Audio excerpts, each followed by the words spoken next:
Miss হবে না আপনার পছন্দের টিভি শো। দেখুন জি5 অ্যাপে একদম ফ্রি। মেহেন্দি, কি হয়েছে? তোকে এরকম নার্ভাস লাগছে কেন? কি হয়েছে আমাকে বল। তুই কি ভয় পেয়েছিস কোনো কারণে? কি হয়েছে মেহেন্দি? বাবারে, আমি কোনো ভয় পাইনি, আমি কিছু লুকোচ্ছি না। তুই প্লিজ বোঝার চেষ্টা কর সব বিষয়। তুই প্লিজ ইন্টারফেয়ার করিস না। আমার তো একটা ব্যক্তিগত জীবন আছে নাকি মেহেন্দি? হ্যাঁ, আমার তো একটা ব্যক্তিগত জীবন রয়েছে। তুই কেন এর মধ্যে ইন্টারফেয়ার করছিস? শোন, এটা আমার ঘর, এখানে আমি আমার স্বামীর সঙ্গে থাকি।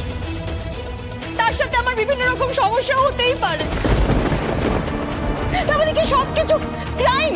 সবকিছু ক্রাইম? তুই কেন বুঝতে পারছিস না? এটা একটা সেন্সিটিভ ব্যাপার। আমার হাতে টাইম নেই, আমার দেরি হয়ে যাচ্ছে। আমাকে প্লিজ তুই যেতে দে, আমার দেরি হয়ে যাবে। দেরি হয়ে যাচ্ছে বারবার বলছো কেন বলো তো? না, তোমাকে কে আটকে রেখেছে? আমি তোমাকে আটকে রাখছি না। তুমি যাও, তুমি যেখানে ইচ্ছে যাও। তোমার প্রতি আমার কোনো আগ্রহ নেই, বিশ্বাস করো মেহেন্দি।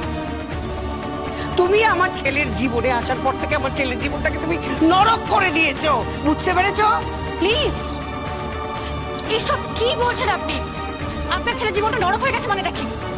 এত ভালো একটা বউ পেয়েছেন আপনি। এই তুমি চুপ করো, একদম চুপ করে থাকবে তুমি। তোমাদের পরিবারের কোনো মেয়ের প্রতি আমার কোনো আস্থা নেই, কোনো ভালো ইমপ্রেশন নেই। না তোমার প্রতি আছে, না তোমার বোনের প্রতি আছে।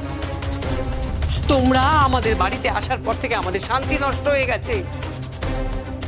আমার ছেলের জীবনটাই তো নষ্ট করে দিল এই মেয়েটা। কোনো আন্ডারস্ট্যান্ডিং নেই না তোমাদের? কোনো আন্ডারস্ট্যান্ডিং নেই। প্লিজ আমার কথাটা শুনুন আপনি। এই তুমি চুপ করো, তুমি চুপ করো, তুমি আর একটা কথা বলবে না। আর আমি তোমাকেও বলছি মেহেন্দি, না না, আমার জানার দরকার আছে। তুমি এই সমস্ত গয়না শাড়ি এগুলো নিয়ে কোথায় যাচ্ছ তুমি? কি আনসার দেওয়ার প্রয়োজন মনে করছি না। আমার হাতে সময় নেই, আমাকে যেতে দিন। মেহেন্দি, দাঁড়া দাঁড়া, চুপ করে। উনি যে কথাগুলো বললো সব কটা ভুল। আমি মানছি ওনার কথাগুলো ভুল, কিন্তু উনি একটা প্রশ্ন ঠিক করেছেন। কোথায় যাচ্ছিস তুই? এই গয়না শাড়ি এগুলো নিয়ে তুই কোথায় যাচ্ছিস? কার কাছে যাচ্ছিস মেহেন্দি?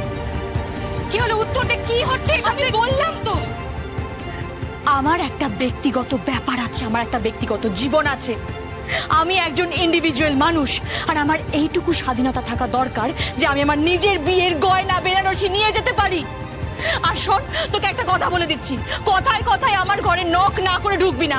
আর আপনাকেও আমি বলে দিলাম, নক না করে আমার ঘরে ঢুকবেন না। তুমি ভদ্রভাবে কথা বলো। আমি আপনার সাথে ভদ্রভাবে কথা বলতে পারছি না। আমার হাতে সময় নেই, আমাকে যেতে দিন। কোথায় গেল ও? কোথায় গেল? কোথায় গেল? কোথায় যেতে পারে ও? আমি যদি খুব একটা ভুল না করে থাকি মা, তাহলে আপনার ওই গুণধর ছেলে, ওর একটা সম্পর্ক রয়েছে। হ্যাঁ হ্যাঁ, আর মেহেন্দি বোধহয় এখন তার কাছেই গেল। মানে তুমি ওই মেয়েটার কথা বলছো? হ্যাঁ, মালা চ্যাটার্জি। জি5 ডাউনলোড করুন আর সব এপিসোড দেখুন একদম ফ্রি।